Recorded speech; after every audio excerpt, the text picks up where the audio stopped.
할렐루야. 하나님의 크신 사랑이 이 새벽에 우리 가운데 가득한 줄 믿습니다. 오늘 우리는 잠언 3장 11절로 35절의 본문을 통하여 진정한 지혜라는 제목으로 하나님의 말씀을 함께 나누도록 하겠습니다.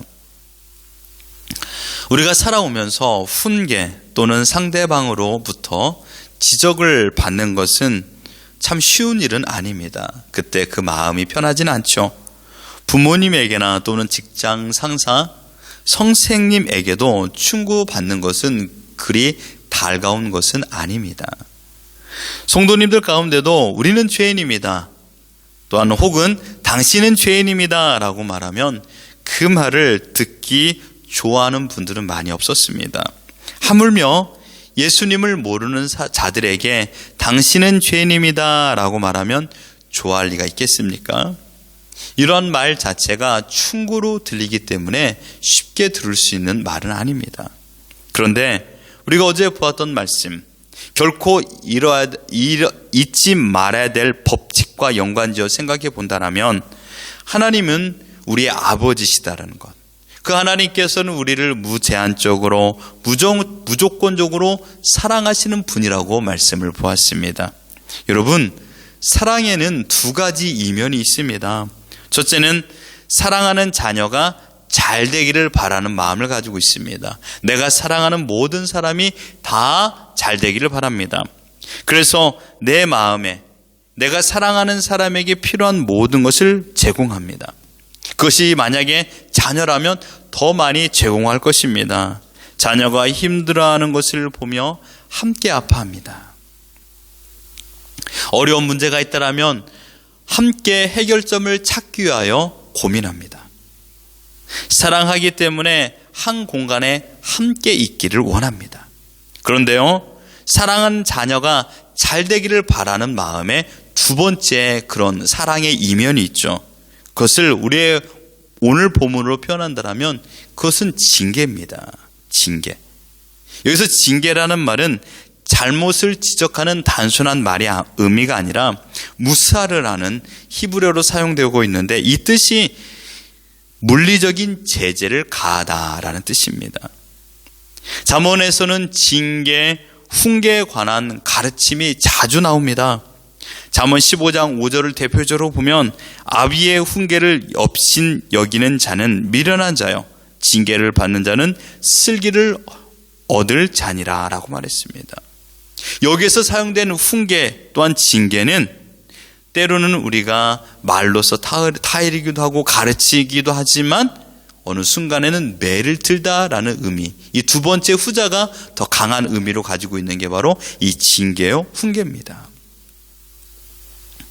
징계를 그 자체로만 놓고 본다라면 어떻게 해서든지 피하고 싶습니다. 왜냐하면 징계는 구름 위를 걷는 행복한 시간이 아니기 때문입니다. 아픕니다. 괴롭습니다. 힘듭니다. 눈물 납니다. 그래서 징계의 순간은 고통의 시간입니다. 하지만 징계를 받는 이유를 먼저 한번 생각해 보십시오. 시편 119편 67절에 보면 이렇게 말합니다.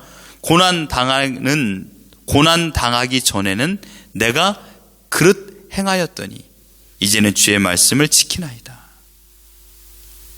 고난, 즉 징계 당하기 전에는 내가 그릇 행하였다. 이 말은 내 마음대로 살았다라는 것을 말하고 있습니다. 그래서 이 놀라운 것을 깨닫고 이 징계와 고난이 하나님께서 나를 온전한 길로 인도하여 주셨다라는 것을 깨달은 시편 기자는 119편 71절에 이렇게 말합니다. 고난 당하는 것이 내게 유익이라. 이로 인하여 내가 주의 율례를 배우게 되었나이다 라고 말하고 있습니다. 그릇 행했다라는 말의 의미는요, 잘못을 범하다, 잘못된 길을 걸어가다라는 뜻입니다. 그러므로 여러분, 내가 그릇 행하여 징계를 받은 것은 잘못된 행동과 잘못된 길을 걸어갔을 때 내리워진 결과입니다. 모르고 잘못할 때도 있습니다. 그러나 어른이 된 우리는 모르고 잘못하는 경우는 거의 없습니다. 어릴 적에 또는 우리가 법을 모를 적에 잘못 행하기도 하지만 우리가 성인이 되고 삶을 살아보고 나서는 무엇이 잘못되었다라는 것을 알고 있습니다. 그만큼의 판단할 수 있는 이성과 지성을 가지고 있습니다. 그렇기 때문에 우리가 잘못 그 길을 걸어갔다라는 것은 내 욕심과 내 정욕과 내 뜻으로 인하여 내 걸음을 그쪽으로 향한 것입니다. 그래서 징계를 받는 것입니다. 여러분, 그러나 말씀에 보면 그 징계의 결과는 어땠습니까? 내가 주의 길을 걷게 됩니다. 내가 주의 말씀을 지킵니다 라고 말하고 있지 않습니까? 고난을 통하여, 징계를 통하여 내가 하나님의 뜻을 따라 살아가는 사람이 되었습니다 라고 말하고 있는 것입니다.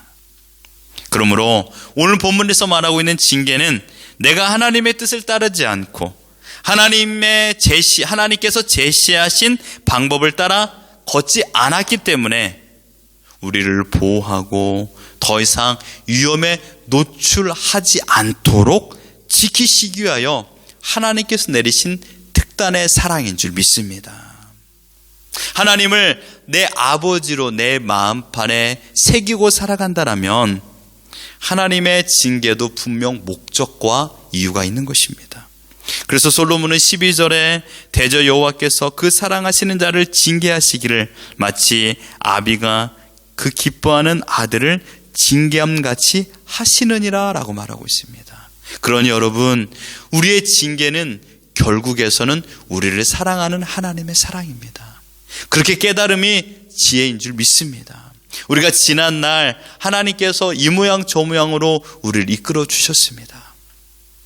때로는 육신의 아픔을 경험하기도 하고 때로는 물질적인 어려움에 봉착하기도 했으며 사람들의 관계가 산산조각 난 적도 있었습니다. 그 일로 인하여서 우리가 어떻게 되었죠? 하나님을 찾게 됩니다. 하나님을 사모하게 되고 오늘 찬양 불렀던 것처럼 나는 갈 길 모르니, 나는 어린아이니, 나는 부족하고 나는 힘이 없는 존재이니 주여 나를 불쌍히 여겨 주옵소서라고 하나님 앞에 하나님을 의지하지 않았나요? 그때 하나님께서는 우리에게 따스한 손길로 안아주시고 위로하여 주시며 새 힘을 공급하여 주셨고 어디로 가야 될지 길을 제시하여 주셨습니다. 하나님의 사랑의 방법입니다. 이것이 지혜인 줄 믿습니다. 두 번째로 오늘 본문에서 하나님께서 계속적으로 말하고 있는 이 지혜, 진정한 지혜가 무엇인가를 말하고 있습니다. 솔로몬은 13절로 18절까지 지혜가 다른 어떠한 것보다 우월하다라고 말하고 있습니다. 다양한 비유법을 통하여 말하고 있죠. 14절에 보면 이는 지혜를 얻는 것이 은을 얻는 것보다 낫고 그 이익이 정금보다 나음이니라. 15절에는요 진주보다 귀하다라고 말했습니다. 지혜는 영혼의 생명입니다. 길을 평탄케 하며 우리가 쉼을 누리는 복을 얻는 비결이다라고 말하고 있습니다. 지혜가 무엇인가라는 질문에 솔로몬이 이렇게 답하지 않았습니까? 하나님을 경외하는 태도가 지혜다라고 말했습니다. 그러므로 하나님을 경외하고 살아가는 사람이 세상의 어떤 보화보다 어떤 진주보다 값진 것을 얻었다라고 말하고 있는 것이죠. 솔로몬은 자신이 경외하는 하나님께서 행하신 일을 19절로 20절에 말하고 있습니다. 지혜로 땅을 하늘을 지으셨습니다. 깊은 바다를 가르셨습니다. 공중에서 이슬을 내리게 하심으로 모든 자연을 먹이시고 보호하신 하나님이십니다. 이 모든 것을 하나님의 지혜로 하셨다라고 말하고 있습니다. 그러므로 다시금 솔로몬은 강조하여 26절에 오직 하나님 여호와만을 의지하라 라고 말하고 있습니다. 26절을 보십시오. 대저 여호와는 내가 의지할 이시니라. 내 발을 지켜 걸리지 않게 하시리라. 여기에서 의지할 이라는 단어가 참 재미있는 표현입니다. 이 단어는 이 히브리어로 케셀인데 인간의 신체 부위의 허리를 뜻합니다. 우리가 허리라고 생각하면 힘의 원천이라고 말하는데요. 자세히 보십시오. 허리가 어디에 있습니까? 다리와 상체 중간에 있습니다. 그런데요, 우리가 허리라고 하면 우리의 몸의 등 쪽을 생각하는데요, 이 허리가 이 온 몸의 중심에 있다라는 것이에요. 여기는 가장 인간 부분의 약한 요소입니다. 우리의 모든 급소가 다 있는 곳입니다. 허리는 아무런 보호 장비를 갖추지 않고 있다라면 치명적인 급소 부분이라고 말할 수가 있습니다.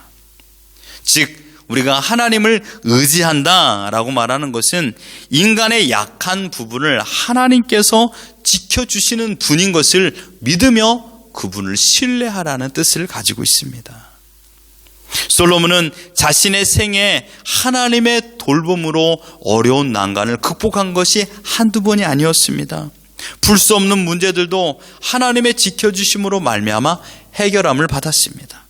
나의 약한 부분을 지켜주시는 하나님을 의지할 때 비로소 내 발이 걸리지 않고 쉽게 모든 장애물을 넘어갔던 것을 솔로몬은 경험했고 그 사실을 우리에게 말하고 있습니다. 우리가 의지하는 하나님은 결코 연약하신 분이 아닙니다. 우리를 사랑하시는 분이고 우리가 악한 길로 걸어가는 것을 용납하지 않는 분이시며 어디가 옳고 그른지를 아시는 분이십니다. 나를 훈계하시되 깨달음을 주시고 피할 길과 감당할 만한 힘을 주시는 분이십니다. 모든 보화보다 더 귀하신 분이십니다. 생명을 주관하신 분입니다. 온 자연 만물을 만드신 분이시고 지금도 자연 만물은 창조주, 즉 우리 아버지 하나님의 뜻대로 다스림을 받고 있습니다. 세상의 가장 큰 그룹의 회장보다 더 위대하셔서 온 우주를 통치하시는 분이 우리 아버지 하나님이신 줄 믿습니다. 우리의 연약함을 아시고 어떻게 우리를 보호해야 하는지를 아시는 분이십니다. 어떻게 안전하게 살 수 있는 방법 또한 아시는 분이 하나님이십니다. 하나님은 지금 하나님을 의지할 만한 이유를 우리에게 보여주고 있습니다. 우리가 하나님을 의지하지 못할 만한 이유가 있을까요? 우리가 하나님께 내 인생 전부를 맡길 만한 이유가 여기 있지 않을까요? 우리가 하나님을 의심하는 이유가 어디에 있습니까? 우리가 하나님을 찾지 않는 이유가 어디 있습니까? 온갖 미사여구를 사용하여서 우리의 귀를 즐겁게 하며 자신의 간을 빼줄 만한 그런 친절과 호의를 베푸는 사기꾼의 말에는 우리가 신뢰하고 또한 내 인생을 맡기는데 하물며 정확한 사실에 기인하여 나를 제발 좀 믿어달라, 내가 이 온 우주를 만들고 이스라엘 다스리는 주권자가 아니냐라고 하나님께서 말씀하고 있는데 우리는 어찌하여 하나님을 이렇게 믿지 못하며 살아가고 있을까요? 사랑하는 성도 여러분, 진정한 지혜가 무엇입니까? 그것은 바로 하나님을 믿는 것입니다. 진정한 지혜는 하나님께서 천지를 만드신 것을 믿는 것입니다. 진정한 지혜는 창세전에 나를 선택하셔서 하나님의 자녀 삼아주는 것을 믿는 것입니다. 진정한 지혜는 창조주 하나님께서 내 아버지라는 사실을 믿는 것입니다. 그래서 우리를 사랑하셔서 우리를 사랑하심으로 말미암아 징계하시는 분이고 온전한 길로 이끌어 주시는 사랑의 아버지를 믿는 것입니다. 진정한 지혜는 나를 구원하기 위하여 독생자 아들 예수 그리스도께서 이 땅에 오심으로 말미암아 나의 죄를 용서하기 위하여 십자가의 죽으심을 믿는 믿음입니다. 진정한 지혜는 이러한 위대한 계획을 세우신 하나님을 신뢰하고 믿을 때 가장 안전하다라는 사실을 믿는 믿음인 줄 믿습니다. 그러므로 진정한 지혜는 곧 하나님을 믿는 믿음입니다. 이 믿음으로 말미암아 우리의 길이 평탄하게 되고 내 발이 거치지 않게 되고 누울 때 두려워하지 아니하고 평안한 잠을 잘 수 있는 것입니다. 진정한 지혜, 곧 내가 하나님께서 나를 온전한 길로 이끌어 주실 수 있는 힘을 가지고 계신 분이고 나에게 평안을 주실 수 있는 분이라는 것을 믿음으로 말미암아 내가 오늘도 기쁨과 감사로 살아갈 수 있는 것입니다.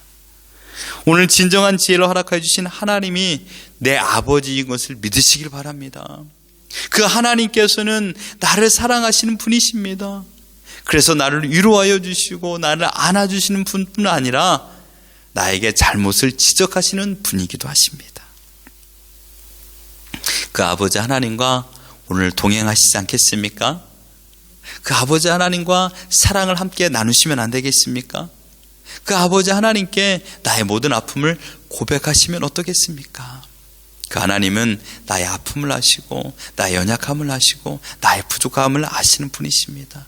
나의 모든 기도를 들어주시는 분이십니다.